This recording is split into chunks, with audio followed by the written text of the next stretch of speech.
You are now listening to Empty Out the Clip.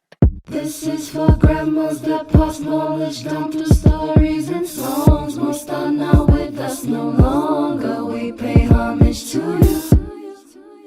Yeah, yeah, yeah. We pay homage to you. Yeah, yeah.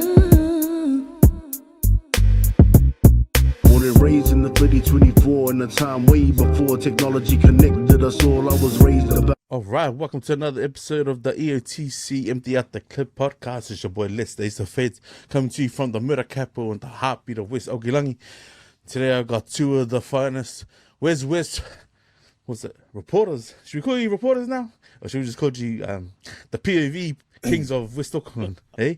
Call us, yeah, two of the best eat asses. No. Nah, man. Rightfully so, man. Two of the best POV Pacific boys out here in the pod game, man. But introducing the man, Chucky the Blue. Kaisa, how are you going? What's up, views? Good, man. Good. And the man with the Suki nice skills, man. Then get on his bad side if you're at Westside Fitness House. Eddie, the butcher. Wamai also. Yeah. Hello, Usos. Good to be here. Man, it's been a minute, man. I know we've been MIA for the last couple of weeks, man, but it's good to see you guys wrap up an episode on Producer Ken's self-titled podcast last week. But you guys know the drill, man. Let's get into some shoutouts. Let's go, Chucky. Shoutouts, yeah.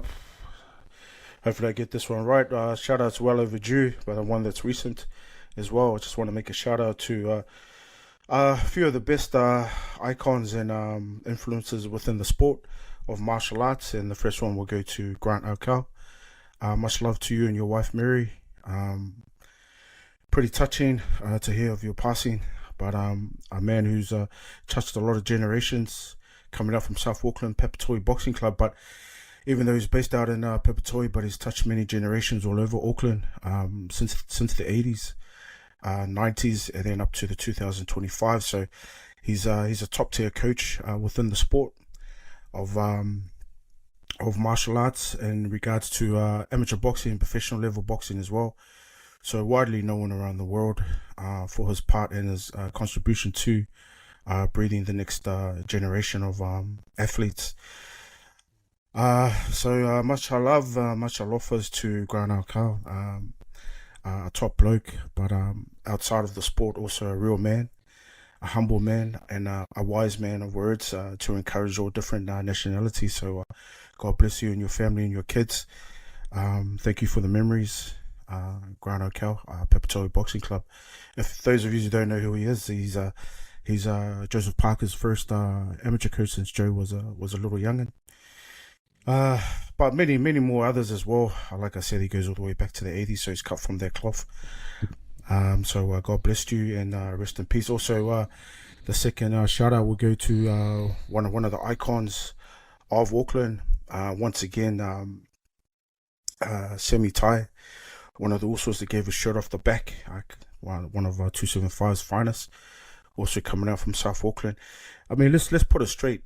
Behind every great fighter, there's always great men, and these are the men behind the great fighters.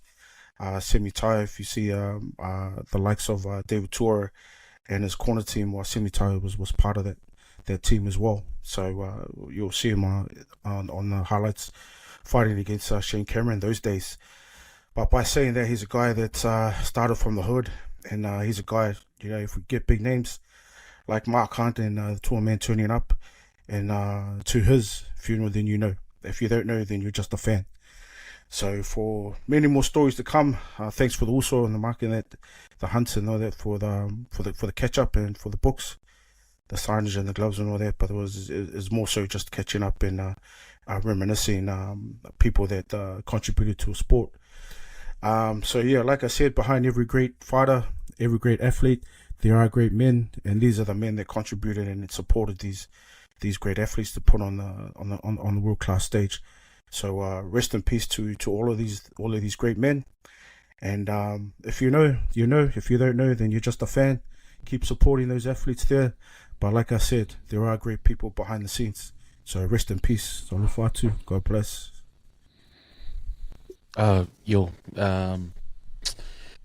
Condolences also.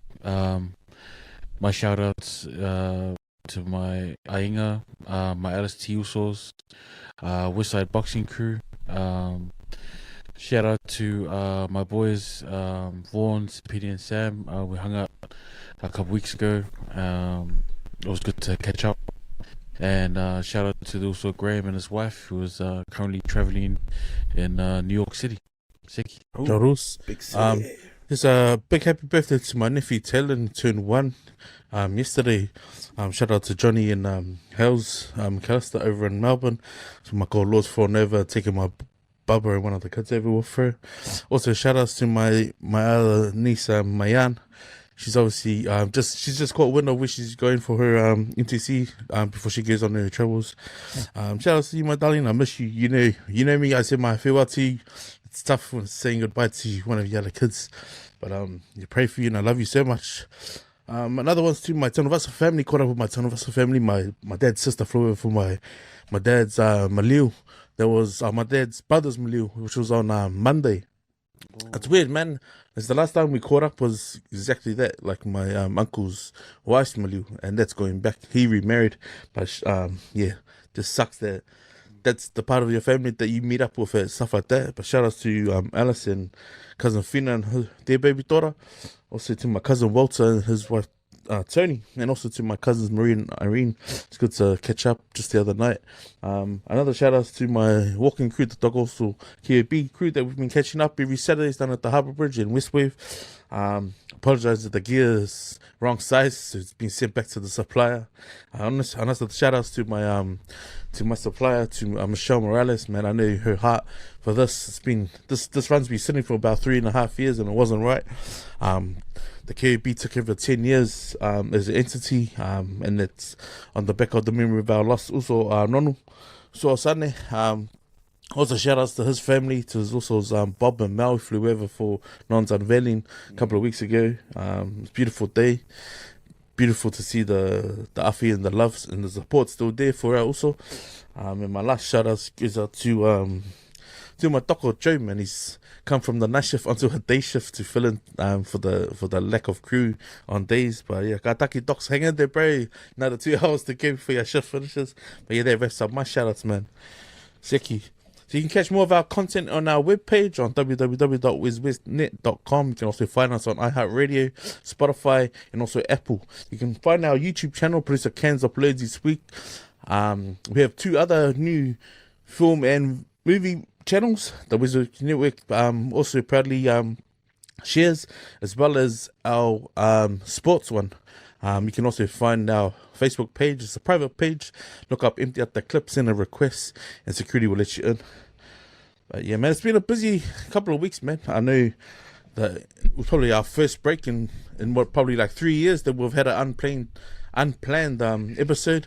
But it's good to see you guys on the Camp Schuster pod, man, and I'm just grateful for the opportunity to at least anytime I can. But now it's good to hear you guys all in on the sport, bro. It was like, Charlie was man, coming off the back of that news with Joe Parker, bro. It's like, so there's some heavy opinions coming through, mate. I was like, who am I listening to? And that's on the back of the article I managed to post the other week, but it just showed evident in your fellas episode. Nah. But we'll start with you, Butch. How's the last couple of weeks been? Oh man, I was 2 weeks ago. I was sick early in the week. I don't know what it was. Took blood tests and all that.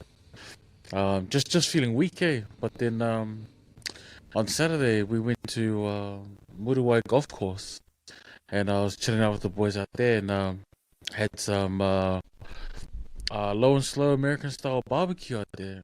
Yeah, well, it was nice.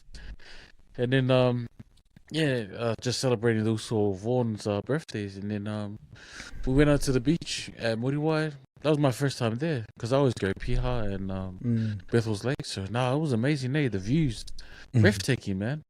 Yeah. And then slowly getting back into gym, getting back into full days at work, because when I was like bad, I left at like 3 o'clock every day. So just try and get back into the rhythm before Christmas, and just chilling with the boys really, and just trying to find something to watch. I don't want to go through Tulsa King too fast, so I've just been taking it slow on that. But yeah, how about you, Chucky? Yeah, pretty much the same, bro. Just I think didn't even realize next month was Christmas, to be honest. So Oh, wow. yeah. So I think far out, man. It's, so much has happened. But yeah, I managed to get a ride with the boys. So we only just went up to Red Beach and Shakespeare. Man, I actually just realized everybody's been to Shakespeare except for me on that ride. So I didn't even know, bro. I kept on going to Red Beach was on the other side, but I didn't know Shakespeare was on the right hand side all that time. So I felt a bit embarrassed. You know, the boys say, "Hey, bro," she was like, yeah, but I knew where it is, bro. Don't worry about that.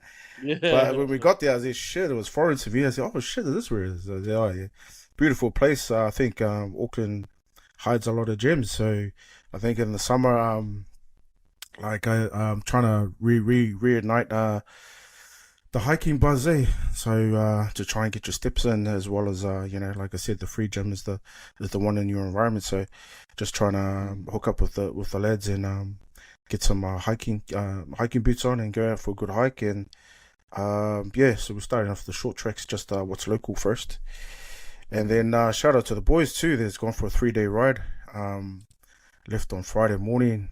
Most definitely I wouldn't be able to make that one, but yeah, they should be on their way back up from Christchurch. So yeah, who knew that $75 per person when you get to Wellington to go over to Picton?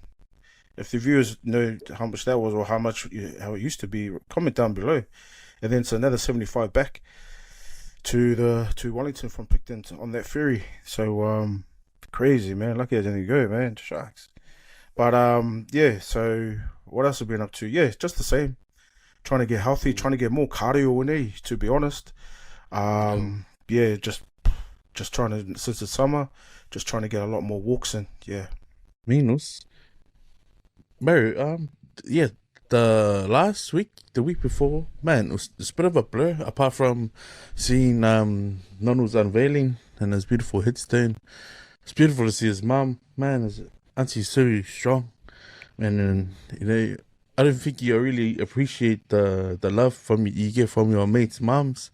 Like, she was sitting at the main table, and I cruised in late, man. I was a bit, I'd rather see all the guests and family sit first, but even though there's a lot of chairs vacant, I managed to get a chair on the side with one of the Usos, Junior Moli, and me Kasa Twingomala. And bro, I haven't seen Gus for some time, bro. I know he was doing a bit of training with Avs back when Ave was doing some of his training. But yeah, bro, it's just amazing catching up with old mates from the hood and just catching up and what they've been up to and stuff. Another shout out to Fia Poko and his beautiful wife as well, Diane. Good to catch up with people, bro, and less sadder occasions, even though it's been a year since Nonu passed. Even catching up with those Sulu, managed to sit at the cemetery for about 4 hours as the sun was going down, just reminiscing and just reflecting on just life and stuff with the boys. But then, yeah, pretty much done like a 72-hour week last week, and then into another 72 again. I was just thinking, like, how much of our lives do we like just sit there and just do a lot of deep thinking?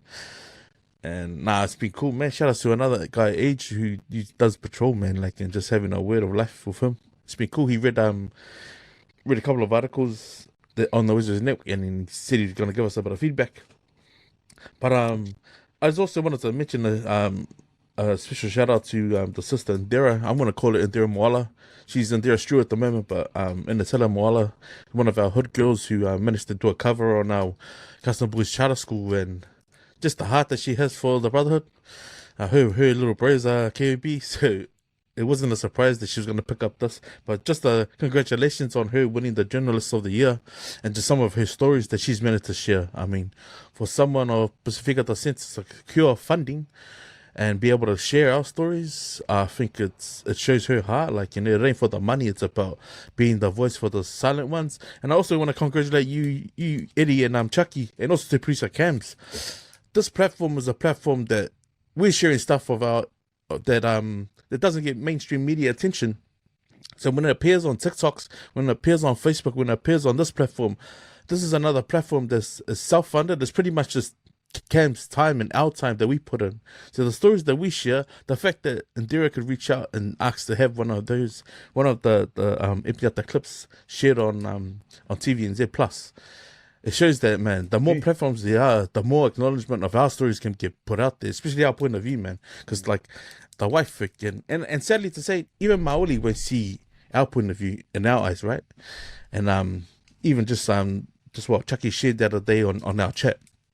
You know, there's a generation of Maoli who probably won't see eye to eye with Pacifica, and whether they'd see us fit to be the next in line of it, you know. So just grateful for the opportunity, boys, man.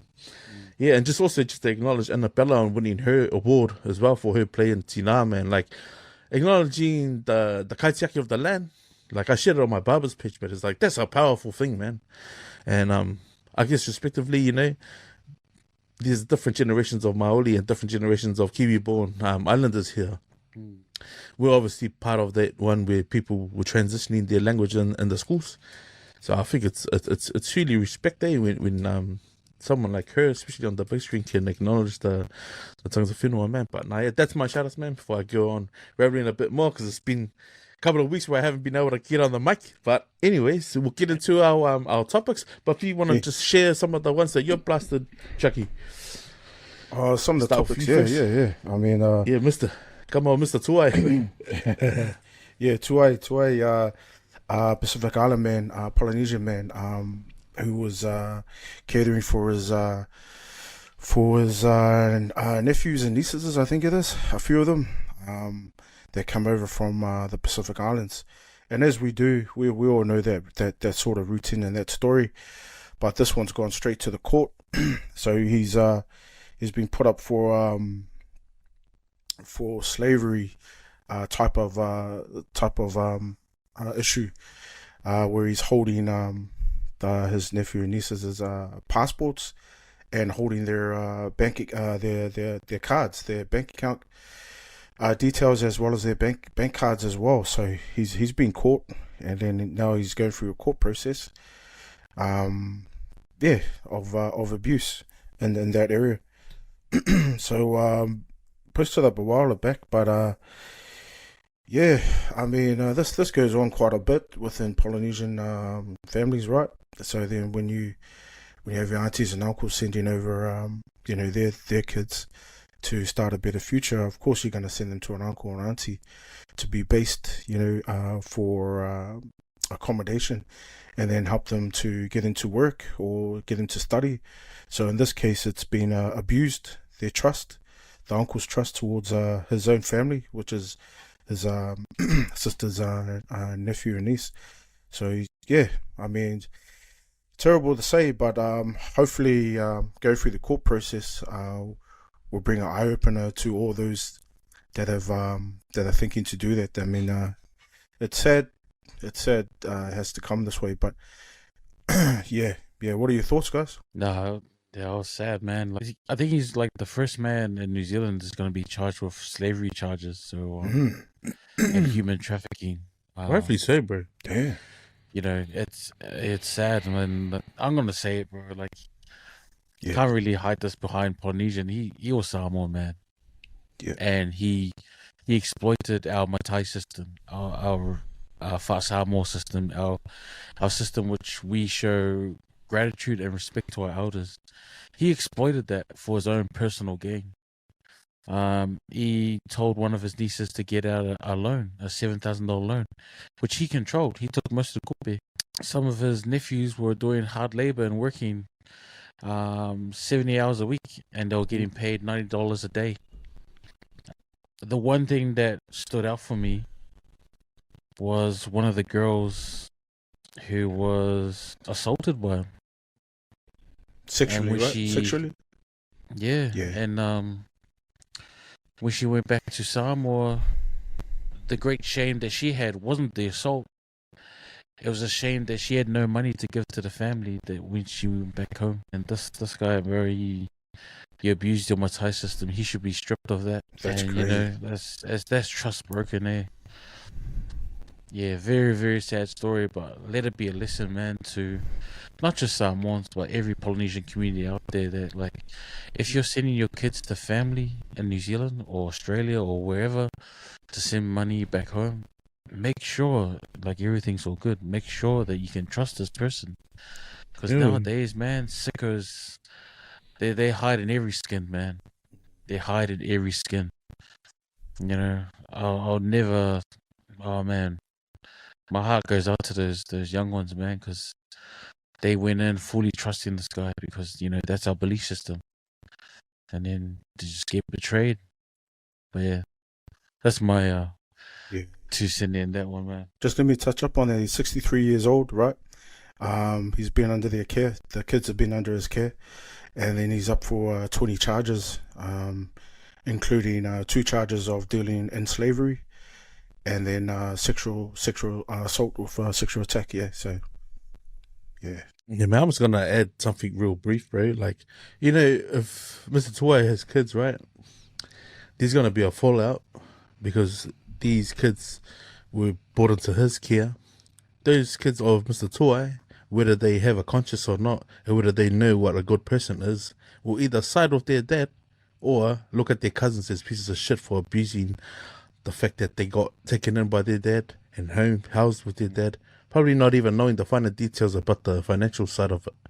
And that's the sad part that guy has created within his own ainga. Now, for those kids to deal with the brunt of what happens after this, because now this has gone to a court, right? Well, how much of their family is actually standing behind those kids? Because those kids would have made this stuff up. That's a sad reality, man. But yes, you mentioned Eddie. It happens, Like, to imagine going to do like a backbreaking job and to come home and like just $100 for the week. Like, what's that gonna do? Bro, people struggle getting by on like $1,100 a week with bills and stuff. But how can you live like that? And that's literally being like mentally fucked, man. Like, God of fire, you can only pray for those kids and the outcome that happens to that guy because he deserves the brunt of it, man. And it probably happens more often than we even speak about or even know about, man. That's the sad part about it. But I mean, how would someone cope with that going through it, man? They'd probably just jump on the piss or get on the drugs, man. And society wonders why these island kids that come over here can't make it. Well, you can't make it when. But I mean, for them to find their voice, that's probably the only highlight of their story is that they managed to find their voice and take to someone who cared about them, And man, good on that guy's missus for actually stepping up for him, man. That's the vulnerability that needs to be shown, right? Like, you can see your partner's going through a lot of shit and just can't, like, why are you being treated like this? And for her to speak up for them, that's probably the only highlight that can come out of the story, man. Sick, man. That's a bit of a heavy one to start off the episode. Yeah, man. Yeah. Brothers. Man. Do you want to quickly touch on who posted the Observer one? Was it you, Eddie? I think it was me, yeah, the Samoan Observer. So basically the Prime Minister has put like a censorship on Samoan Observer for not to not report anything on him or his close cabinet ministers. Basically a gag order. So it's kind of like, what if like Luxon told like one news you can't report it? It's like, bro, it's like, the thing is, when you're in a position of power, there has to be like scrutiny, right? There has to be people that can pick at you because it's got to keep you honest, it's got to keep you clean, got to keep you transparent. But doing this kind of like, I wouldn't say it leads to dictatorship, but like, when you're censoring the voice of your people, it's not a good look, right? Yeah, they were off to a good start too, with the numbers and the fallout with Fia and that. But man, this is, I think maybe the only clinical thing that Tuilepa said was his like, remember the King Fai Popo stuff that was happening for Fai Popo. He was like saying stuff just on his live. Remember the Tuilepa put a censory on everyone using their Facebook accounts. Like, if you Moa or like, it was like, but this one is like very at an outlet. It's like a media outlet. It's like, damn, no freedom of speech in Samoa. Crazy. But it goes both ways as well. Like, there was this one incident where a Samoan Observer reporter went up to the gate at one of the residences just in a t-shirt and shorts. And people say, like, for a reporter, especially in Samoa, like, you got to present yourself in a way when you're coming to the leaders of your country. And I get that. That's right as well. You're like, because, you wouldn't go meet the president in your pajamas. You know what I mean? Like, you got to wear something that's fitting and respectful. Yeah. All right. That's so true, right? But then there's formal, but then there's informal, right?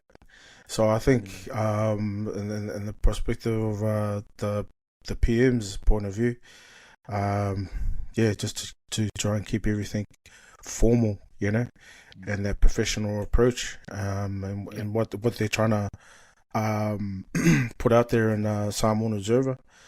Yeah, actually, how long has the Samoan Observer been? They've been on for years now, eh? Years, yo. Congratulations, man. The Yeah, newspaper. you just exactly. So congratulations to the Samoan Observer, man, for how many decades you've been into the game. So, but I guess these days, if they want to get a story, it's best to get their heads dirty. So don't worry about the formalities, right? Get in there, man, to get the story out. Yeah, nice one, bro. Sick. Nice, bro.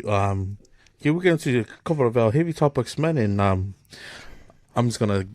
This is is it a public service announcement from the EOTC? We're gonna go all in, man, because, man, since the banning of patches and all the rest of it, bro, but just what has been unfolded in the last 3 weeks with the police commissioner and all their shenanigans, bro, you gotta let us give our point of view on it, man, because I just thought, man, which one do you want to start on first? But the deputy police commissioner resigns. Like, you pick at that, Chucky, or Eddie, because I'm interested to hear what you guys gotta say. I'll let Eddie go first, man, because all I can hear is bad boys, bad boys. What you gonna do? Yeah, so... Oh, I didn't know it was that deep, bro. Like, I thought it was just surface shit. Like, oh, nah, he just, he just fucking altered some documents and shit. But then, hey, what is this? Yeah, this actually, splinters out into multiple ones, like the police cover-ups, the main commissioner getting a speech. Like, it's all linked there. So basically what happened was the police commissioner, the deputy,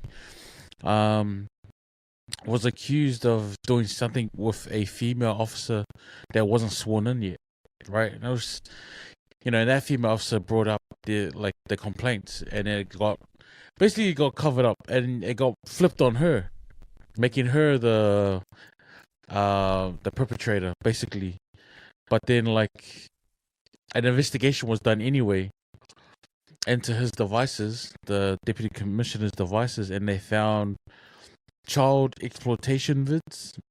They found bestiality videos, and they were all this is on his work devices. So it's linked to a cloud of some sort. Man, come on, what are you doing, bro? You're in a position of power. What are you doing?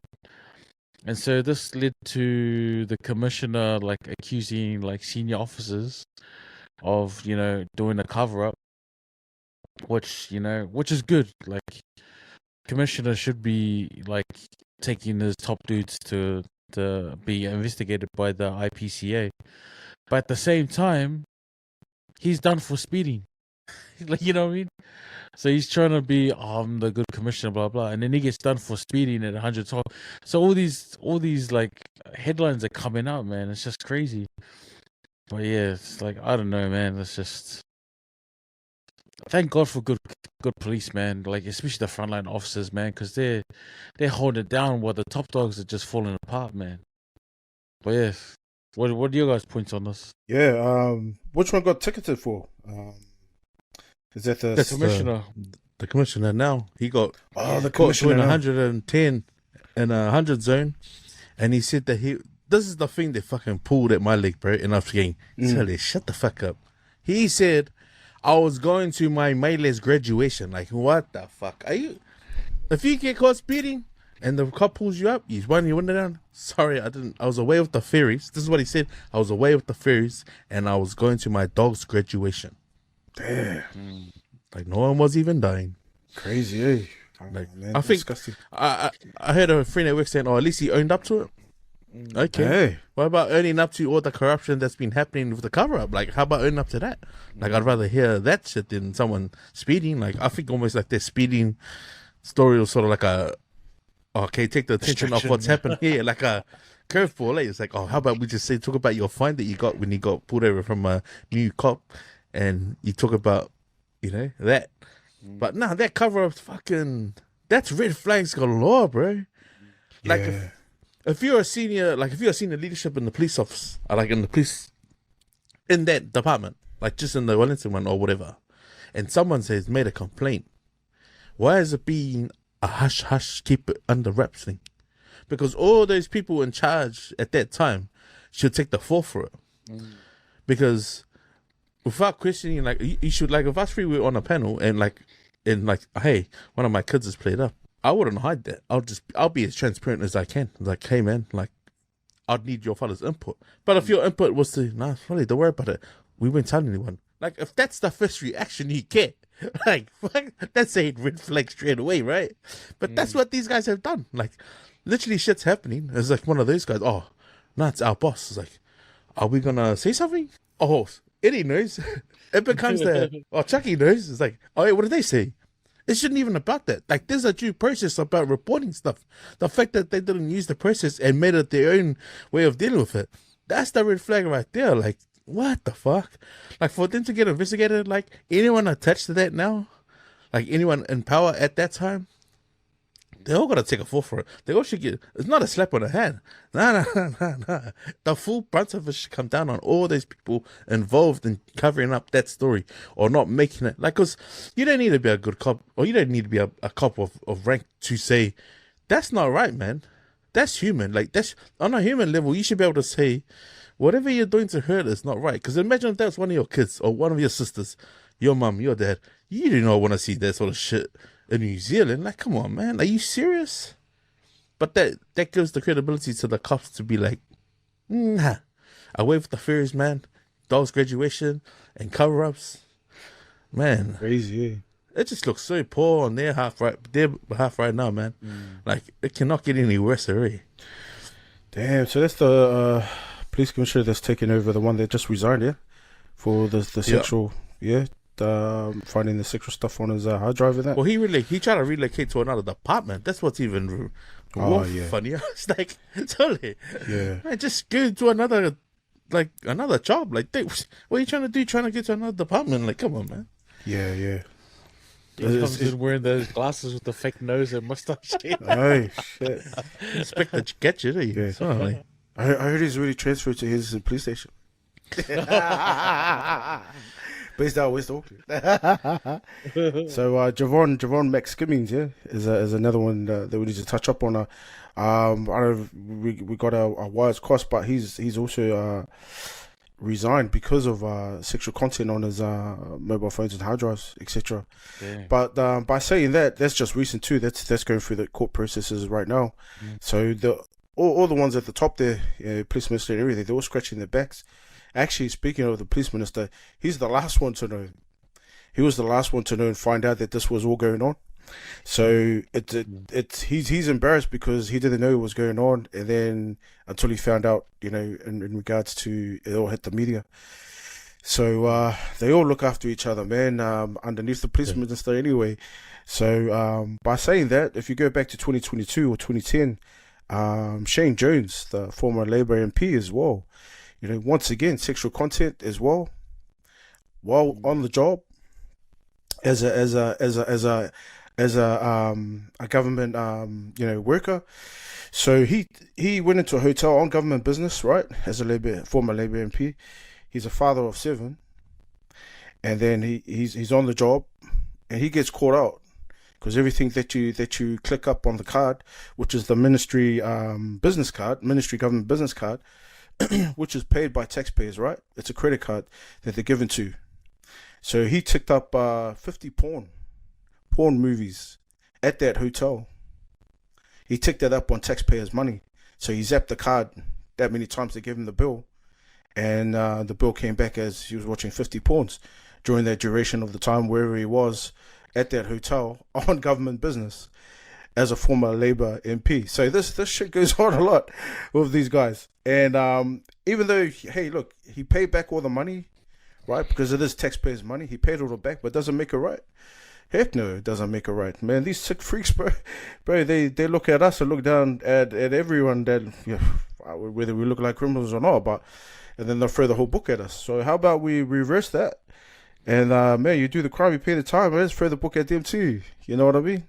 Because these are the sort of people that we vote to represent us, right? All over the world, as well as locally, in our own countries and our own soils. But then, hey, be careful, because we can extend it even more of people in power, as far as stories of principals, at primary schools as well, doing the same dodgy shit. So far out, man, crazy. So come together as a people, as a community, have your say. Every vote counts. So be careful who you vote for, mate. Yeah, that's me, man. No, Seki, man. Just wanted to touch on one more, please. One, and there was that guy who got pepper sprayed. He got pulled over from the cop, and he got pepper sprayed like 3 times. Like, anyone who was doing a report on how that happened, like the fact that the guy got pepper sprayed, and whatever reason it took to him to spray him the second time, like, that obviously went to court, and it went to court, and the judges saw and heard. Like, it doesn't take a rocket scientist to realize, like, well, we need pepper spray the person the third time. Well, that case got chucked out, man, and that cop's, he's getting shit being handed to him. Like, someone who has to use pepper spray for doing a routine police check, or like just a pullover. Like, what is the New Zealand police coming to, man? Is it the poor training? Is it racial? Are there racists inside the police force? Like, how do you give a clear opinion about the new cops, where they said that we've got a whole lot of new cops going out there on the front line, and this is with this new government too, eh? But how do you justify using your pepper spray 3 times to pull someone over? So the initial charge is he overtook the undercover police car in a dangerous manner. His license was expired, no registration, no warrant of fitness. Now, when the police officer pulled him over, he complied. When the police officer said wind down the window, he complied. When the police said pull out your keys, he complied. When the police officer asked him, please give me your keys, he said no. And he's within his right to say Rightfully no. so, yeah. But So he complied. Everything complied. And then next minute, the spray comes out. It's just... what? Wow, Come man. on, man. Like, so this guy, even though he's broken the law of the registration, he complied with the officer. There was no need. It's excessive force. And then he sprays him and then handcuffs him. So imagine you're sitting there, your eyes are blurred, you can't wipe it away. Like, it just gets worse. Like, it just feels like this cop was power hungry. yeah. I understand if the guy was like not complying, or he was trying to run off or trying to speed off, but he complied. He stopped the car. He took the keys out. It's like, nah, it sounds like power hungry. It sounds like him and that two-way need to get together, bro. Is a power hungry, or has there been a moment where this guy, like, he's a fresh cop on the beat, has this guy seen someone that's been in the force flex what they've done and like in a placement or something like that? Because where would this sort of hunger to power trip come from? Like, where would it come from? Like, I shared that story about Nikita going to work and her mate being pulled over literally 2 minutes from where they're working, and the cop just slapped them with the whole shebangs of tickets, man. Driving while disqualified, after hours, and like the maximum amount of fines they could get when they're 2 minutes from work, man. Like, fucking, how worse is that? Like, imagine if that guy now was there doing the breath test and he pulled out his fucking pepper spray. Fuck. That's disgusting, man. Crazy. I think it's poor training. They forget the main priority before you use pepper spray. Pepper spray yourself, copper, before you use it on the actual people you're pulling up, and then you know it's working. You don't need to use it 3 or 4 times. They might. Yeah. Oh, straight up, eh? Yeah. But with the guy handcuffed, fuck, man. I'm crazy, I think, man, follow it up, man. Give that guy, put him in the process, put him in the system, man. Yeah, far out. It's unnecessary. I think he just got compensated like $1,000. That was it. Like, what's that gonna do there? Yeah. It's like, how is that gonna, like, if you were just, I'm just gonna paint a picture. Like, if he had kids in the car, would that situation have changed? Probably not. Would he have like had some sort of heart to realize, like, bro, whatever you're doing, bystanders and kids are watching you. like the public eye. Like now we've got cameras, we got fucking social media and all the rest of it. I guess becoming a cop is probably a lot harder. But then you see why the outcry of wearing body cams is so evident in people who have had their family members mistreated from cops and the way they do shit. So I think for this episode, man, we gotta scream body cams on cops, bro, because that's fucking appalling, man. That's appalling on any level. And like, I know we got friends and family that are in the police force, but bro, even those guys need to wear body cams, man, because there's no way in hell if cops are covering up their own tracks and even their own guys inside the police force.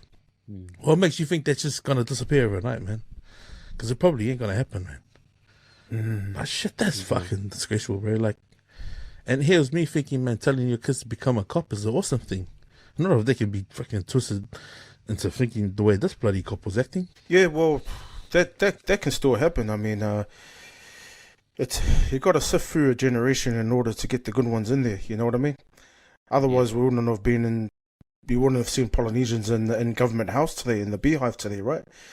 So to have that dream is still possible. You know, we just need to keep encouraging. You know what I mean? Otherwise, you know, you end up at the crossroads. Good luck, you know what I mean? So let's keep encouraging that. Then the more we get our people in there, the more the face of the police changes. You get what I mean? Yeah. Also, when I worked in town at one point, man, we had coppers come from outside of the city, man, flashing their stuff, you know, their stuff, acting like fucking idiots, to the point like, look at this. They never stopped some of the boys giving them a slap, man. Yeah, on duty, off duty, it didn't stop us from giving them a few slaps, man, because like, bro, you're a public servant, man, act right, man. You're the reason why you're the escalated group that's supposed to help us out when shit happens, bro. So imagine if we had rung them in when they were playing up like that, man. I'm glad that the boys had a lot of common sense to realize, like, you know what, let's give this guy a good slap and see if he wakes up and realizes and come to, like, hey, man, you're playing up. And like 9 times out of 10, they come back the following week, hey, man, sorry about last week. But there's also another high chances of it, like, oh, man, I can't even remember what happened last week, you know? But yeah, that's the sort of stuff was like, man, just because you got a badge, it doesn't mean you're above anyone else or the law itself, man. Act right. Chucky, man, we'll get into our weekend wrap of sport, man. What do you got for us, Eddie? Oh, man. All Blacks losing to England. Oh, my shit. God. Say it again. What did you say? All Blacks losing to England last week. Shit. I mean, we managed to redeem ourselves this morning against Wales, but man, we shouldn't have lost that to England, man. I was rough. But yeah, that's the only sport I really watched, really. I didn't watch much of the cricket. I don't know who. It's Black Caps versus West Indies. I didn't catch the end result of that, but yeah. I got the first T20. I didn't watch any of the 50 or the T series. But yeah, it was free to, I think it was like 2 weeks ago. It was at Eden. Yeah. Well, it was a pretty good game, eh? It was like, I think New Zealand was chasing. They batted second, but it's like, bro, the West Indies just came out firing, bro, in their first innings. As they do. Yeah. West But Indies it's are like, a great team. it must be hard to field when the guys are like average foot, like 6'2", 6'4". Yo. It's like they literally the Kingos can cover like an extra meter, like arm widths apart. It's like, bro, I felt sorry for the New Zealand batters, eh? So by the time they got to like maybe I think it was like 137, it was like 137. Do the math.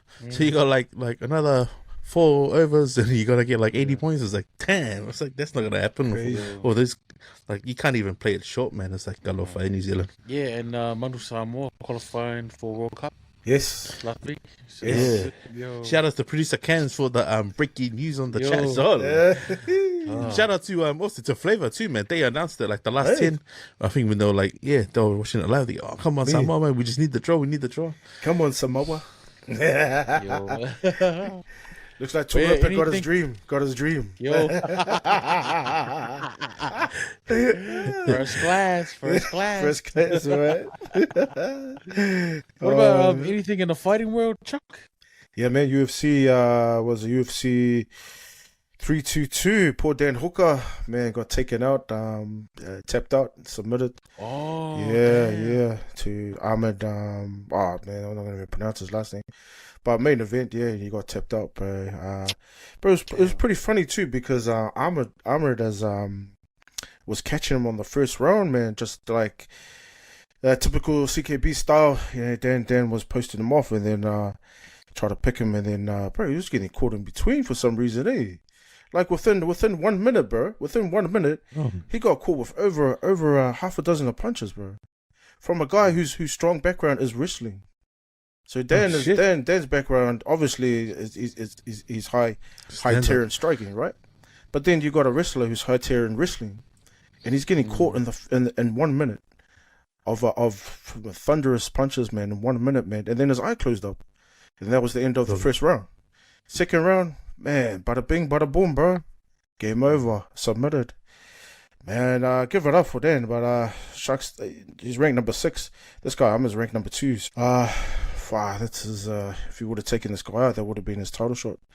So yeah, man, that's the update for UFC 322. As for Joe Parker, I don't know if you guys have caught that float, but with also Joe Parker, I think we mentioned it on the Cam's podcast, and I finished up by saying, man, don't be surprised if Parker's been stitched up. And there you go, because Yusufic has resigned from the WBO belt, and I was like, far out, why didn't you do that beforehand? So obviously put 2 and 2 together. Wow, man, how dodgy is that? And Frank Warren, I'll say it on this podcast, man, you're a scumbag, Frank Warren, man. Man, you're like that Don King effect. So, bro, get that guy out of the picture, man. But, man, the only one that could save boxing, honestly, will be the Saudi Arabians and their events. That's the only ones, man. Man, what's your thoughts, boys? We had a barbershop yarn. Shout out to my old Tim Dam. We had a barbershop yarn about it, and I think it was before the Wally fight. We were actually talking like, man, where's the door? Which way is the door gonna open for Joe? Because ideally, yeah, he should have inherited that belt if Usyk wasn't gonna take on a next challenger.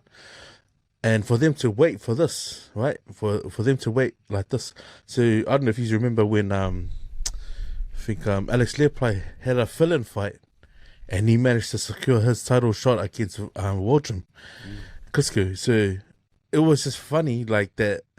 This was sort of a similar incident, right? It's like it's a high-risk fight, but do you take it? Do you take it knowing that the belt will automatically be his if it vacates, right?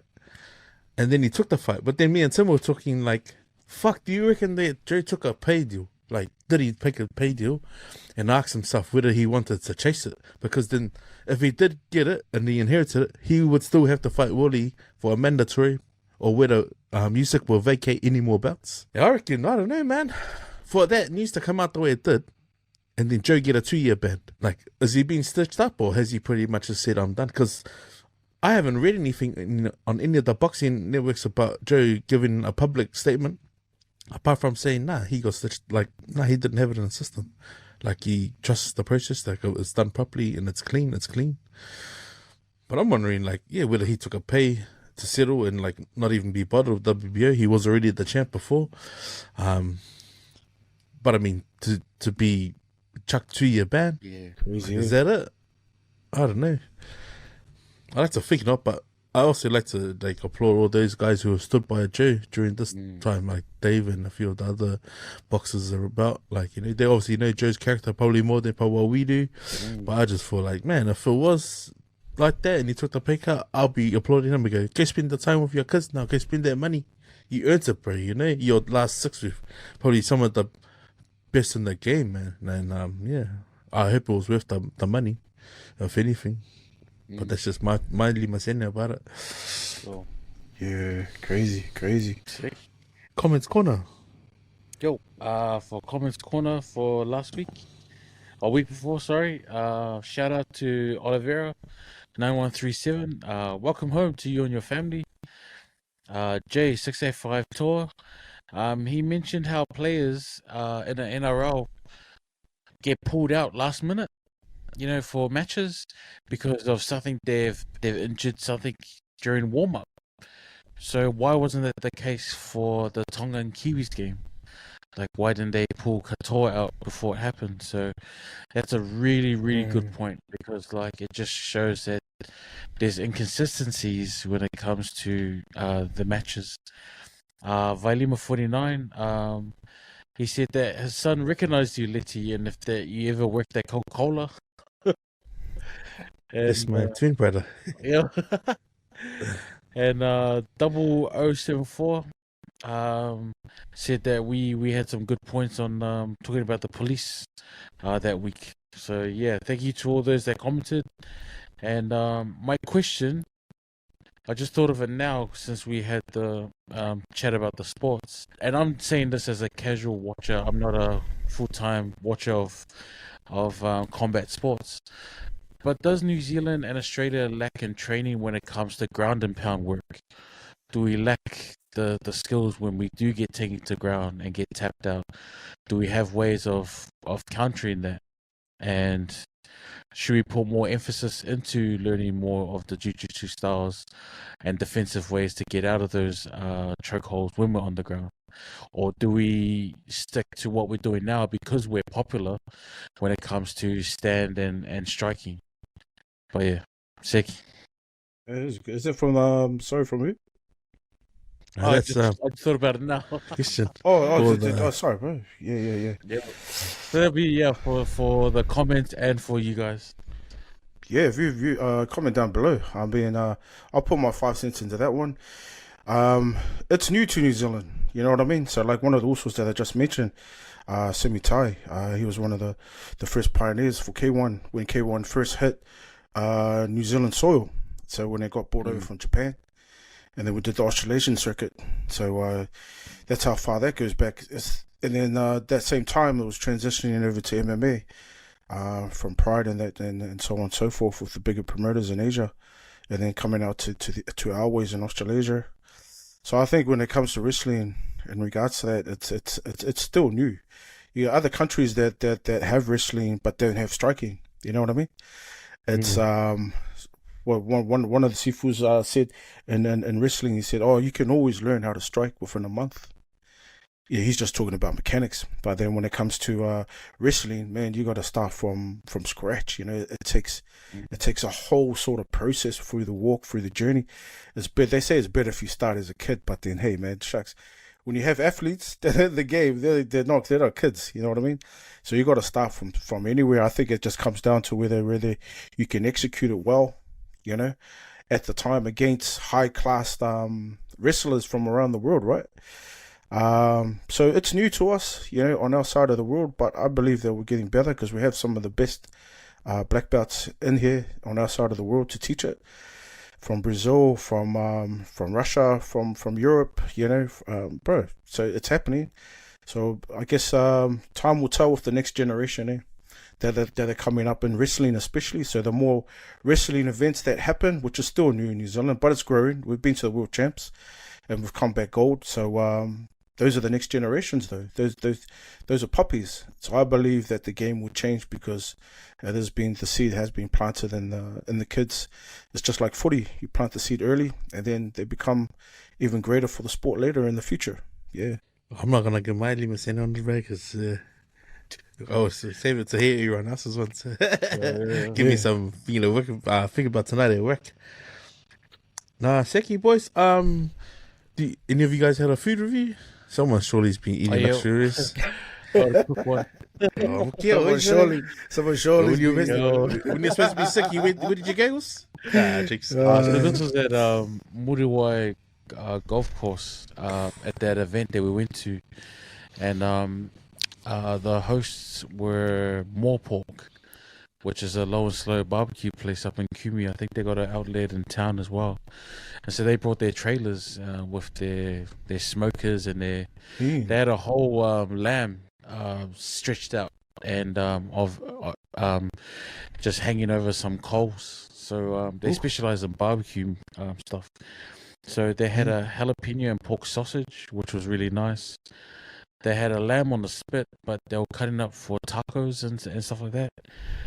They had a chicken drumstick, done like a lollipop, and it was smoked and glazed and then put in a white sauce. They had a pork belly slices that were wrapped around a stick, and this lollipop. They had beef rib rolls and pork ribs. honestly, the food was amazing. The flavors were amazing. There's a little bits and pieces like for my own personal preference that I would have loved.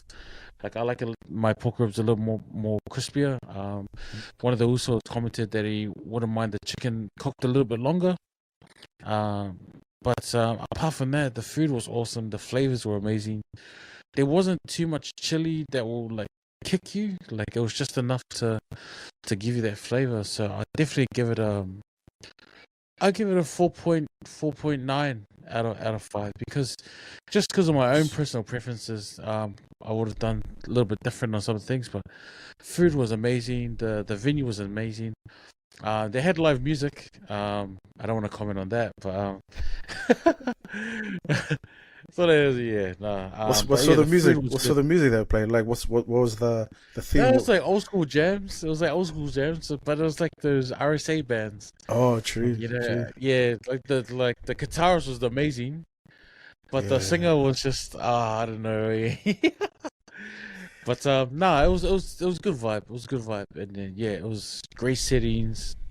Good view. The weather was perfect for it, and just smelling the charcoal and stuff like that, it was just awesome. It just reminds you of those Sunday afternoon kongai. So the restaurant's name is More Pork. If you guys want to check out their place, but definitely. Is that on the menu as well? Everything was pork. I felt sorry for my Usos because one of them he can't have too much pork because of the gout. So oh man. But it was good. It was good. That's my favorite view for more pork. What have you guys been watching? We'll start with you, Chucky. What's been on the sesh bar? Man, just a couple of nights ago, just watched the Australian haunted locations. Oh, shit. Yeah, man. Shit, I had to go back and get that fix there, bro. Fuck, crazy, eh? Especially after walking around Waikimiri. So, Australian haunted locations is the guy that hosted the program that dates back in the 90s. So, there's some serious. Not extraordinary, is it? I think so. But it's Australian. Country. Extraordinary. Yeah. But there's this one story I saw on there, and it's a diver. So they got maintenance underneath the Sydney Harbour. So where they dive off is just right underneath the bridge. So they got to check structural and cables underneath there. Anyway, one of the divers dived down there, and then he was down there for about half an hour, and then he said on the mic, "Oh, who's down here with me? Is there a second diver down?" And the boat up the top said, "No, there isn't. What are you going on about? You must be hallucinating. Come back up." Yeah, so he came back up, and then the second diver went down a week later, said the same thing around the same location. So then they did a bit of history. So when the rebuild of when they were building the Sydney Harbour Bridge, right? A diver lost his life down there. So basically, they led it back to that. So they were saying that's the diver that's down there. How about that? They're seeing a ghost underwater. So that shit is crazy. And in their case, it was another diver underwater. Clearly, they could see him. So that's scary, man. Underwater. Far right. So it's not just up on land; it's underwater. Man, that's crazy, man. That's what I've been watching, man. So good fix, man. What about yours? Oh man, I've been watching. There's anime I've been watching for a while, and new seasons came out, and it's about a young boy in China during the time of the warring states. So I think there was like nine different states in China, and this kid is he's working up the rank, eh? So he starts off as a squad commander, so it's just him and 4 other guys. And now he's the head of 8,000, so he's like a brigadier commander. So just been watching that. And man, I've been watching, I finished off with the Uso Sam Physical Asia. And the ending's controversial, eh? I'll leave it up to the people to comment about it. But man, I don't know, man. It just seems fishy. But yeah, my heart goes out to Team Mongolia. Team Australia as well. Love those teams. Me. But it's just I don't know. It wasn't convincing, and didn't seem fair. But yeah, heaps of people with their videos on TikTok talking about the controversies. But Hey. yeah, I've taken a break from Tulsa King because I think we burned through 2 seasons too fast. So yeah, we're just gonna take a break and then watch season 3 later. Sick. Nice. I haven't been watching much, apart from Tulsa King. Haven't really caught up on Shauna Street, but I don't know, man. I just like watching little reels of guys doing like car fix-ups. I don't know if I've touched on the guy named Samet. He's a drifter over in Japan. He's married a Japanese girl, but yeah, he uploaded like the first time he's taken his wife out in his R32, and they shook hands like, "Oh, you crash it, I'm gonna give me a new Skyline." But he likes to go search for abandoned like Sylvia's Skylines in Japan, and like he's sort of like that guy if you're living in Australia or NZ, he'll find you a car if you're looking for a project car. Because there's still a lot of like gyms over in Japan that are just hidden, like especially like the Evos and stuff.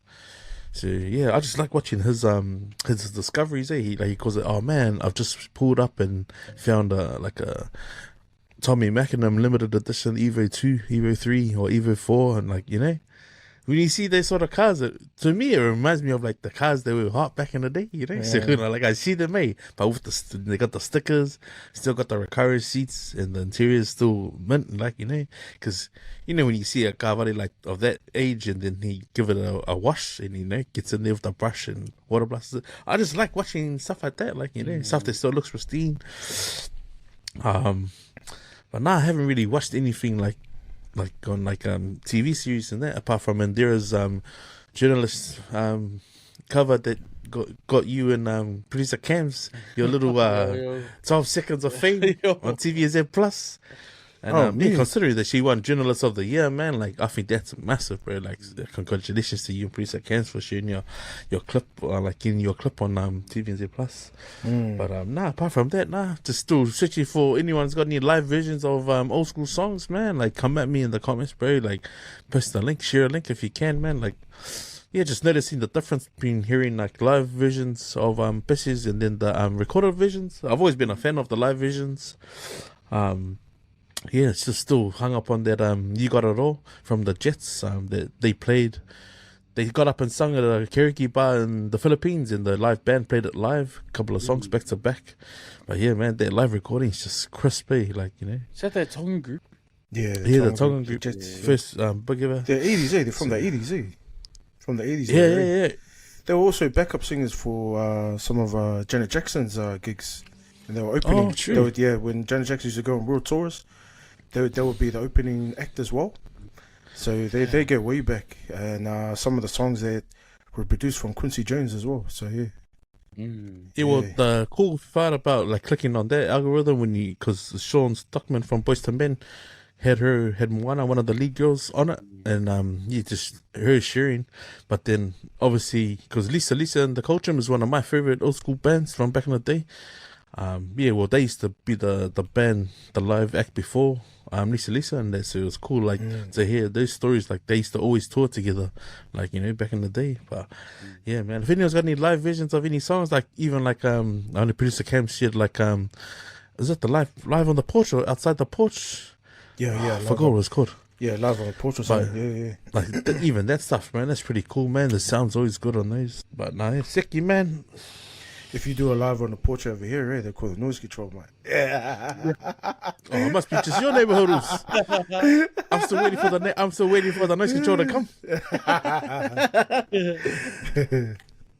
Oh, it must be the lion that I got at the back of my house earlier. I don't know.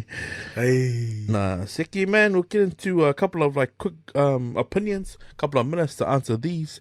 But you will go Chucky, then Butch for the answers. But yeah, I just thought these are worth sharing because these have been posted. We're trying to get rid of on the page. But the Pac Championship, it was more entertaining than the Ashes series. Was that with you, Chucky? The Tonga MMT and the Kiwis. More entertaining than the Ashes series. Probably MMT, against the Kiwis. Yeah, MMT against the Kiwis, I'll have to say. Yeah, it's more entertaining. And shout out to Eli Katoa too, bro. My man. Like I had a quick look at the stats. Like so the Ash series between Australia and England, they had 60,000, 52,000, and 20,000 at their games. So in total, it's 132,000 attended. Damn. For the Pacific Championship here, Samoa versus Kiwis was 22,000. Samoa Tonga in Suncorp was 44.6 thousand. Kiwis Tonga was 38,000 at Eden Park. Kiwi Samoa in Sydney was 28,000. So it's roughly the same. Like we just beat them by 600 people, right? So, and like for crowd numbers, it was the same. But when it comes to the vibe, we win. Yeah, When it hands comes down. to when it comes to the fan engagement, we win. When it comes to the parades, we win. When it comes to social media posts and the banters that we had, we win. When you look at the crowds for the Ash series, there was no flags. They're just wearing their jerseys and normal clothes. When you look at any of the Pacific Championship games, man, the flags were everywhere from multiple countries. Flags, You know, jerseys, caps. Yeah, everything. Like it was All the merch. Like, literally, the Tongan fans set the tone with that sea of red. Like it's crazy how good it was. So I reckon the series has a special place, but it doesn't compare to the Pacific Championship. You know, just in the way that it was done. But yeah, that's my 2 minute. Mad numbers, bro. contribution. Mad numbers, us. Mad numbers. Numbers never lie at the end of the day, also. Yo, Mad ah, numbers, bro. Mad numbers. That's crazy. Yeah, I think you hit that on the head, bro. I think it's the vibe that's created for a sport outside of the venue. Man, I think the Pacific Test Series is holding its own. I mean, look how much, bro. Like, not okay. Here we go again. But this is a good thing. Those two ladies, like the brown ladies, that were being called out by security. Like, how many angles of film did you see of that on your socials? Like 7. Like I counted 7. And like, how many Jet 2 holiday some soundovers did you hear on that one edited and like from different angles again, bro? I was like, man, those ladies, man, someone should pick them up and do an advert for them, man. Like, especially like if you're doing like House of Travel or like, you know, like cheaper flights. And they're still get posting, there, eh? get those ladies in. It's still funny. Even downstairs, every angle says when a they got different one. escorted out, they downstairs. There's new posts as they're getting escorted out. Yeah, Ah. I've seen the latest one was from the right side, and like I thought like, oh wait, they're not even together. Like that crowd was not even together, man. And like, Oh, true. that's just pretty funny. Yeah, like I just thought, yeah, that's funny. Oh, Seki, man. Another question. I don't know if you saw the Samoan flag that was on the famous pine tree up in New North Road, the top of Avondale. right at the top, Avondale, New North Avondale. Mount Albert, and Blockhouse Bay. Tail Now, I'm all gonna ask day. you guys, which flag wins? That flag, the Samoan flag, where you can see it from about 400-500 meters just outside the back and safe, or the Tonga flag that was put in the guy riding the horse in Otahu on the statue? Like, gotta ask you, man, be honest. On the World War One statue. Giddy up, Yeah, giddy up. Is it, yo, My man, like when I saw that, I was right. like, shucks, that's pretty cool, eh? Nah, man, I was out there just the other day, man. It's gone. But up and down, the flag's still flying high, my man. So Dale all day, brother. That flag's still there, man. Shucks, man. Yeah, that's my pick, man. Yeah, the one from both of them Avondale. are good. Both of them are good. But the one that got me was the Wally Law statue at Suncorp. Someone put a Samoan flag around his waist, and they put an ulafala on him. Oh, yeah. Have you got that footage? Oh, you need a screenshot Yeah, that one, man. yeah. Oh, bro. It's, yeah. I think I got a screenshot somewhere on my phone, but yeah. I saw that and I was like, oh my God. And at one time, there was like multiple flags on him, like a Tongan flag Hey. and a Samoan flag on the shoulders. So I was like, oh, I saw that down. Yeah. But for me, oh man, the having the Tongan flag on the guy that's riding the horse, oh bro, that's peak entertainment. But whoever put the flag up on that tree, Solid, how did you get up there? Bro, Wow. that's a Here's- round of applause. Here's a bit of investigation going on right here, man. He's a custom boy. Was he? Nice. Nah, he. Nah, also, if someone's got, if he's got video evidence, bro, you let me know. But I'm gonna hook you up with a KP some littles. Oh, That was brilliant, that, bro. boys? That was Did you hear brilliant, that? man. Man, don't worry, I'll get the word out to him. It's all good till you fall from that height, eh? He committed to sitting there, man. He's pretty that late. The branches on that tree will cushion you in it. Dunk, dunk, dunk, dunk, dunk, dunk. That Rambo effect, eh? Rambo. Wow, crazy, eh? The young ones. Man. Okay, I've just got another one, and I didn't really manage to have a real in-depth read of it, but this is a man who found out that his mum had her leg amputated while she was in the care of The rest home. Yeah. the rest home, bro. Wow. And this is like, his mum had a fall. The rest home hasn't tried to raise any alarm or any concern to the family. Yep. Only for the son to arrive at the hospital and then find out there and then that his mum's leg got amputated. Like, what?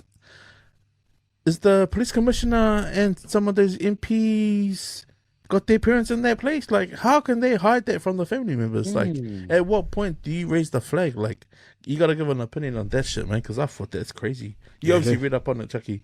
Yeah, let me jump in on that one, man. I mean, I've experienced in that sector, but can't say too much. But hey, it does happen. It does happen.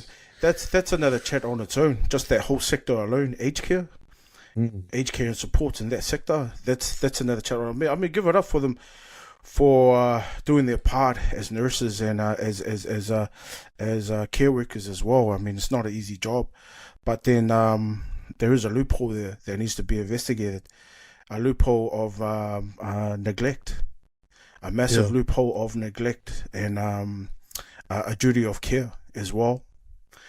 For the clients, I mean, most families, they can afford to put their elderly loved ones in there, but when they're followed up, they usually either visit or they usually get updates from the managers themselves, right, of the facilities. But then this one here is not surprising, to be honest, that the families didn't know until they went to the hospital, and they actually didn't even know even further that their mum's leg was amputated.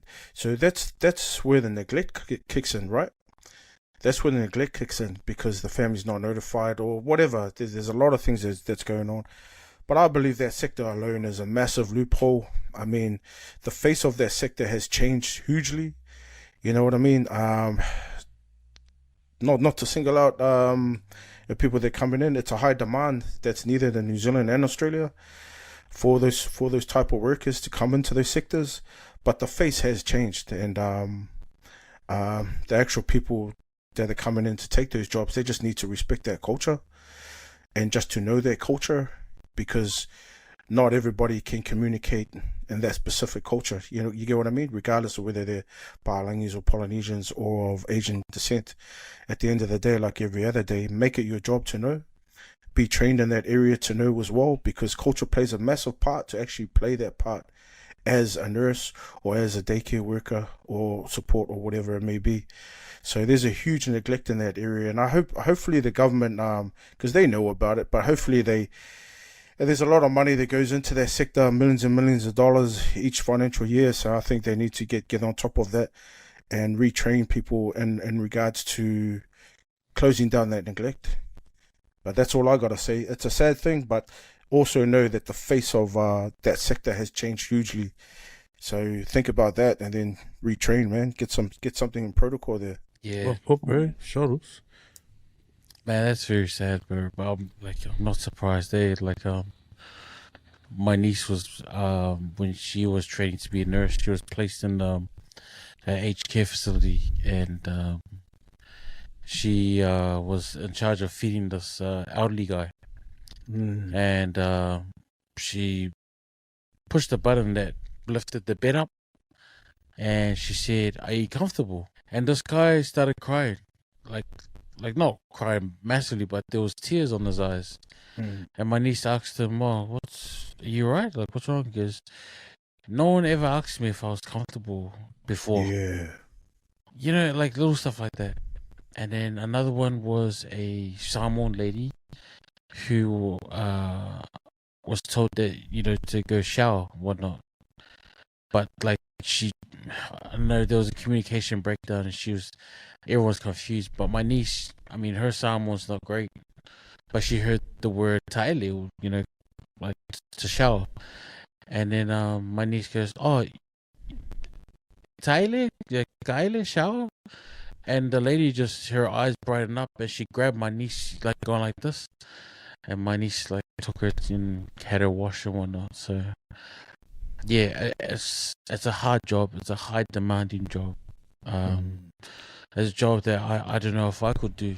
You know, I'll help out, but it's a tough job. But when it comes to someone in your care having a massive operation where they're removing a part of the body, the leg, you have to notify the family straight away.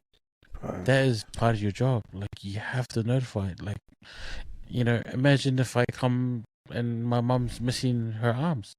What happened? Oh, we did this and this. And you guys didn't notify me? Like, something could have happened. The complications always happen when it comes to surgeries. You can't leave it to chance. Like, yeah, it's just, you're responsible for notifying the people or next of kin for any major operations. It's not something small. It's a whole leg being amputated. So many things can go right, so many things can go wrong.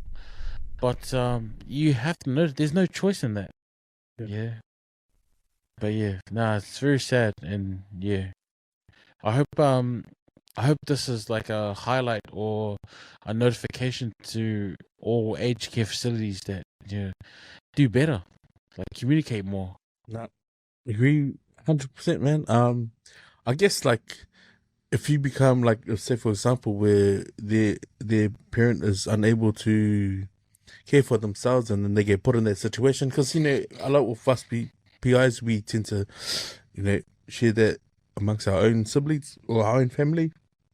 I guess if you look at like the perspective of how this article would come out, maybe this guy didn't have the power of attorney over his mum's healthcare, and then was not on the next of kin as a contact. I don't know, I'm just speculating, but I can understand it. I've had my sister, one of my older sisters, work in aged care, and she said it's rewarding when you have that relationship, and that you know, that bond with the elderly. The hardest part of that is when they pass on. And yeah, she's worked in that sector for many years, and I think she did speak on how the aged care workers, you know, just normally just clock in. You know, someone might need a bed change, they will wait however many hours for the next shift for it to happen. That sort of stuff, you know.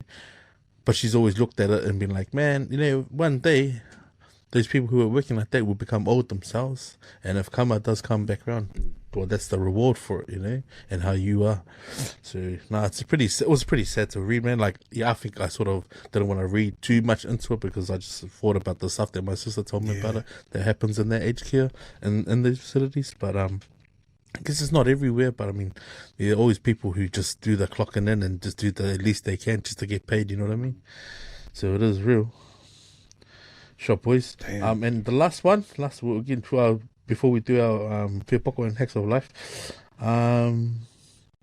This is apologies to Tana as well for sharing this one. But I don't know if you guys saw when The Rock did that smashing machine, he obviously got himself into a leaner condition and a leaner sort of like frame. But there's been there was a lot of influences and, like, you know, guys sort of, I don't know if you call it clout or just being like guys, trying to call him out about being a roid user. But what cracks me up is that I think Tana put it out there on the chat, as in he wanted our opinions. Let me just find it. Sorry, boys. I'll just read what he put up. But he put up, what's your take on it? This guy is obviously a user, but is upset that The Rock never said he uses. This guy's trying to break down his evidence to show The Rock being on and off roids. I watched it, but then I probably stopped after 30 seconds, because I was being like, what does it matter, man? Like, The Rock's career is The Rock's career, and that's the bottom line, you know. But I just thought, man, it's funny how people use like superstars like The Rock to sort of gain traction with their social media posts and stuff. But what's your opinion on that? Yeah, I mean, so what? I mean, it's his business at the end of the day. I mean, what was his whole point? Just to put a negativity seed out there, just to let everybody know, you know, the change of or the prep that he's trying to do for a movie. You know, there's some cases saying that he looked, you know, looked like he was sick or something. But you know, hey, you get a guy that big and then trying to cut weight again. You know, obviously there's gonna be some loose skin here and there. You know, but at the end of the day, I mean, he hasn't acted on it or said anything about it. So I think it's all legit. He's a professional. He's got a professional team around him. Whether he's taking roids or not, I don't really give a damn. At the end of the day, he's the man. He's playing a massive role on a true athlete, and trying to perform and bring justice to that athlete and tell a story to the world. So I think it's just clout for this guy that's posted that stuff up and then trying to get a reaction, simply because he's got nothing else better to do. Yeah. But if you smell what The Rock's cooking, mate, yeah, nobody's smelling what he's cooking. So let's continue. Let's continue. Yeah. What the change of his body was for that movie, eh? Yeah. So did he comment about Christian Bale when he lost all that weight for that other movie he did? It's just, you know, it just shows that he's putting more effort in the craft, you know, of acting. Because steroids or not, he's not a professional athlete that's competing for any sport or any competition. It's action, right? He's just doing acting. So what he needs to do is aesthetics, right? You know, so you know, roids or not, it's just aesthetics. He just wants to look the role and put his heart and soul into it. So I reckon, roids or not, it's a good thing that he's changed his body because it shows that he's taking acting seriously, that he wants to be in that role. Hard. Takes me back to Christian Bale when he did that boxing movie where he played that anorexic and then he beefed up for the Batman movies. So you know, it's called method acting. So this guy, man, like, when you want to throw stones inside glass houses, bro, you know, this is the pinnacle of what's happening. This guy has just been, like, he is an eye guy. But yeah, man, like, come on, man, just hard. You know, he's not in the game anymore. He's acting. You know, I understand if it's talking about a fighter or a rugby player that's using steroids or whatnot, performance enhancement, whatever, blah blah. But the man's just acting in front of the screen, and he's hard. Used or not, it's just, yeah, it is what it is. So that's my 10 cent. Sick. Sicky. We've got our hacks of life. You just played that vid for us, producer Camps. Just get your advice around it, please.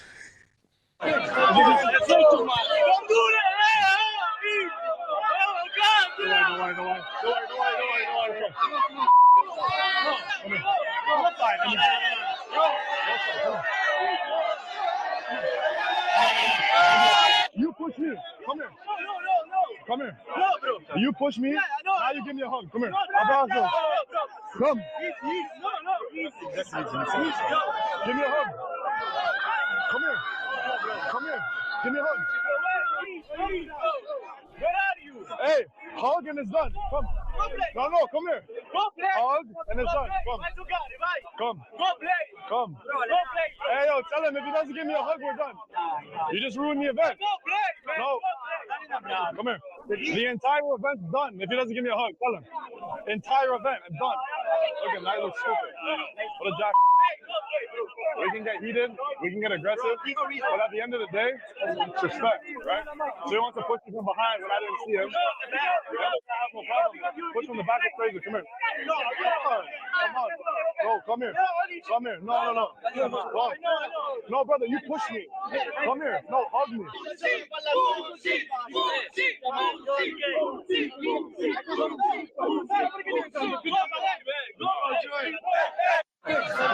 So you guys saw that, man. It's obviously a one-on-one tournament happening down at the park, and Guys just jumped onto the court and he's gone and done the push from behind. Now, I know Phil Butty shared that some time ago, and Chucky, you had something to go in on this guy with your comment, but I just thought maybe for Hacks of Life we could just touch on this video, and what would you guys have done had you been in that situation on the receiving end and maybe as a bystander? Oh, shucks. Yeah, what a coward, eh? I mean, to do that from behind. I mean, I always told my kids that always be aware of your environment, because the one that you don't see is the most coward act that any human being could do. So just do what I do and just throw stones from afar. But as long as he can see you, it's all good. No. But on a serious note, what a coward, eh? I mean, coming from behind and then he starts gapping it and starts doing a runner. I've known a few of those guys back in the days, and bro, when we come together as boys, and they always remember those sort of stories. You know what I mean? Oh, remember that guy, man? Shucks, he came up from behind. Did this, did that. Nobody saw him until it actually happened, and then nobody saw him until he actually gapped it. So what a coward act, eh? I mean, bro, it says a lot about a person's character, and most definitely there's no other words but to say these sort of people are cowards. You gotta watch out for those sort of people in life, in general, in reality. Yeah, man. So keep yourself tight, keep yourself aware, and be safe, be kind out there. There's no need for it. For the guy to actually follow him and get a hug, bro, don't waste your time, man. You know what I mean? Don't waste your time. Everybody can see who he really is.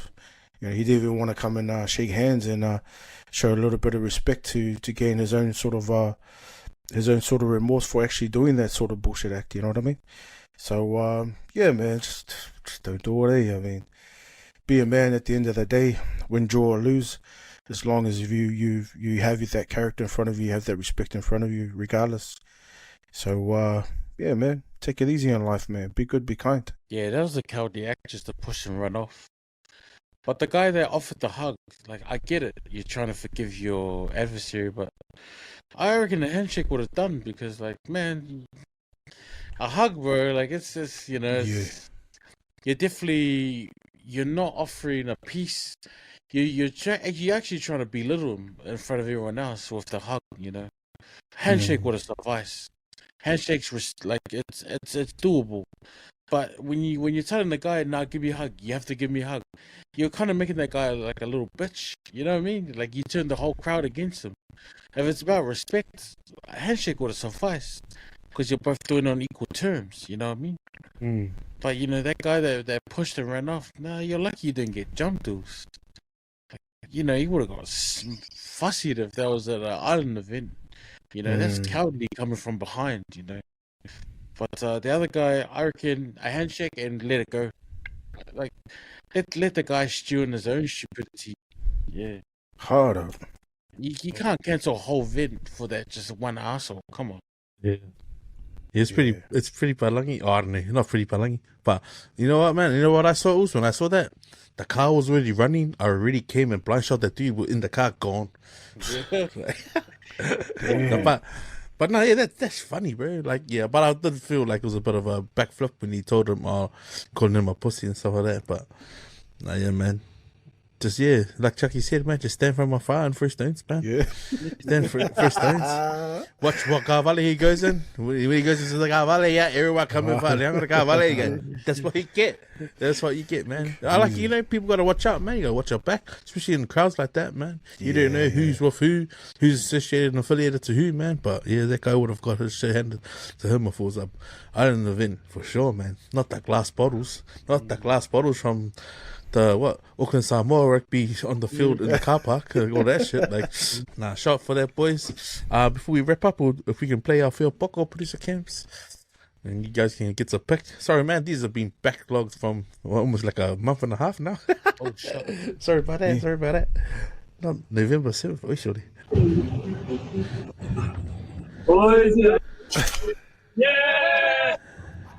Yesterday I arrived in container. Today deliver container. Man, this is on the back of that whole shenanigans about the NZTA signing off Indian truck drivers. Wow. Wow. And all these people have to renew their license.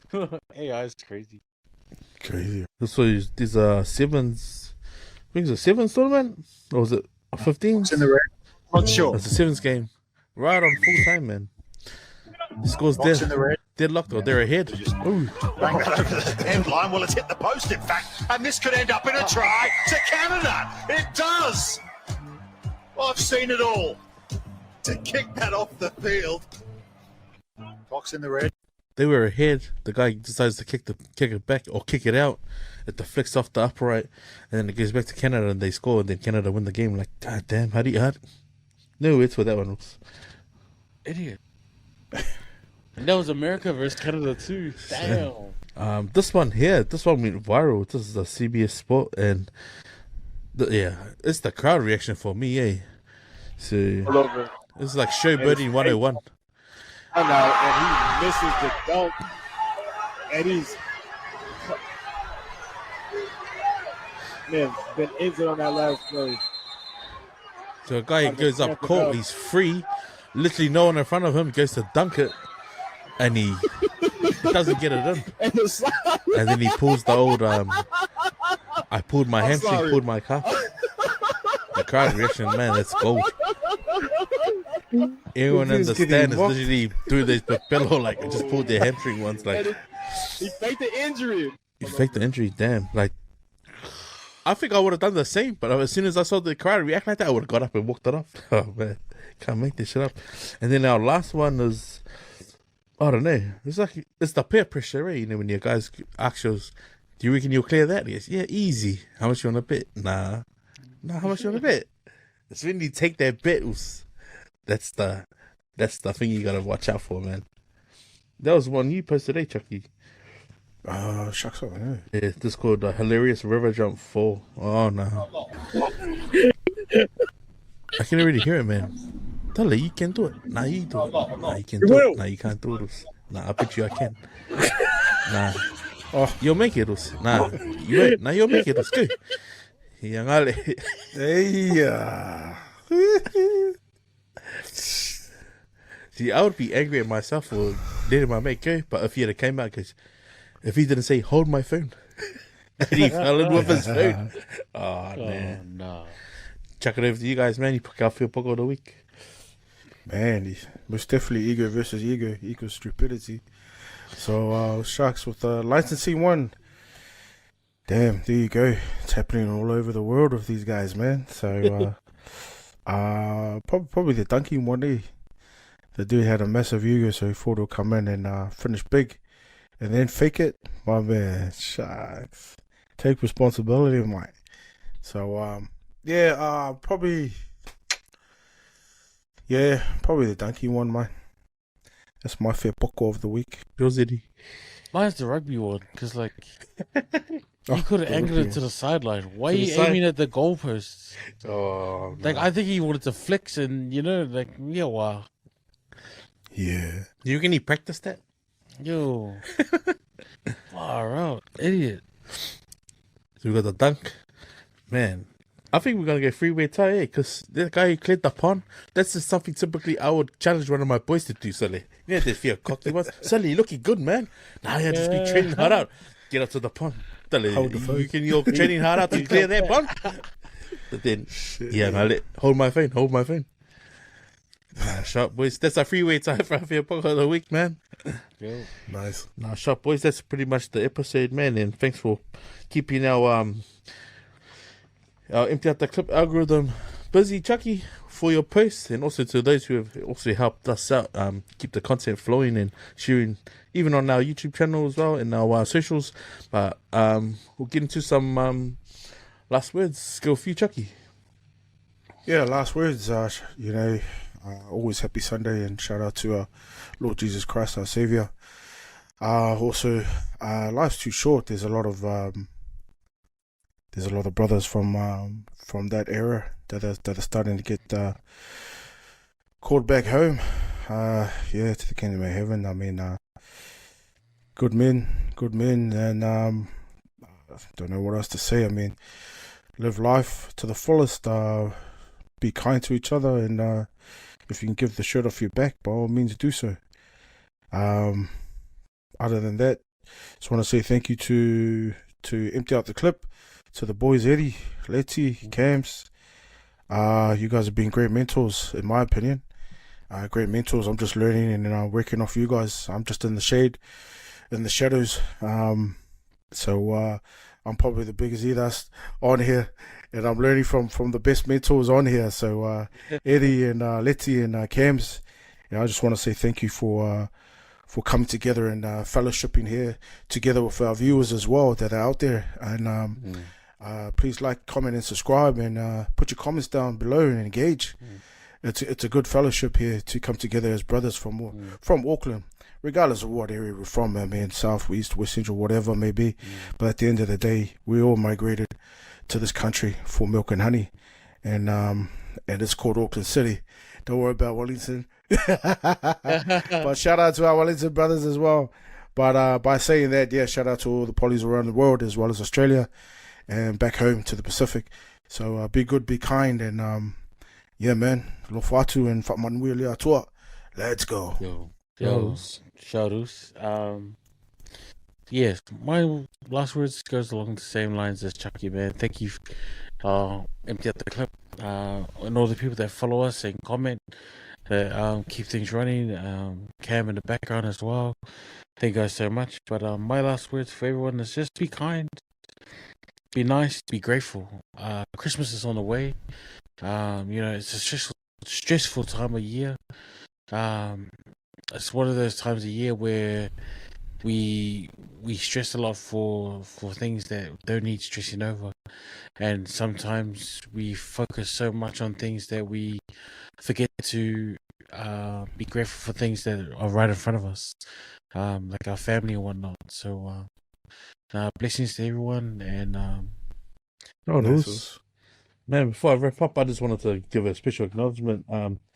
Just post Tokelau Language Week in Tokelau. They actually had the releasing of the first full published Tokelau Bible, man. And so some Toinas have mentioned, some Tokelau Toinas have mentioned that the loss of the language has become lost and not authentic, because back in the day, the Tokelau ministers would read from the Samoan Bible and then translate it and relate it back in Tokelau, and so the culture was captive like that, just through orally, and maybe some of the context or the actual authenticity of the Tokelau language is lost.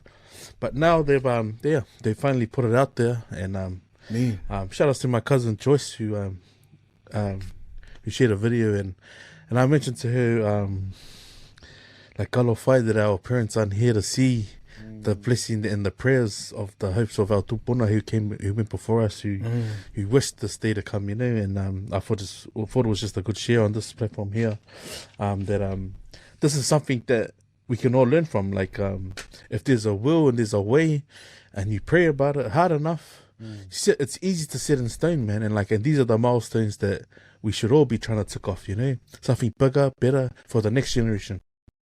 So man, just to say taco you both, man, I appreciate you guys making the time to jump on here, share your Pacifica point of view, man, because like I say, week in, week out, man, we're just a small crew, just giving our perspective, and one shot, no retraction, man. But yeah, that's pretty much my last words, man. Set a plan, pray about it, because man, prayer is a beautiful thing, man.